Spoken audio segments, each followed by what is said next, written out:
Welcome to my channel Odia flavour junction. आज recipe होची केरांडी माछ को आमे भाजीबा।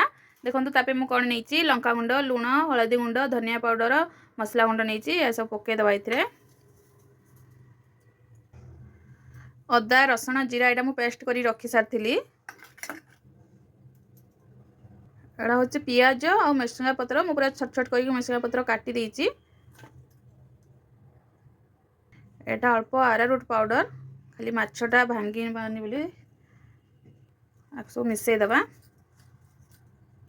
माछटा को देखो मु पूरा गळई देइची। एबे हम भज्जा बसेबा। तेल पके दबा माछ पकेबा।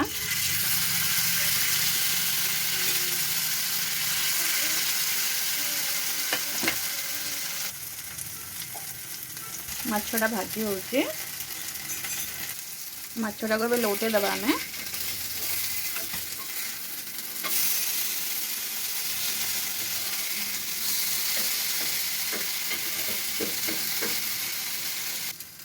केरांडी माछ भजाटा हो जाइए। देखंतु केरांडी माछर भजाटा पूरा हो गला हमर।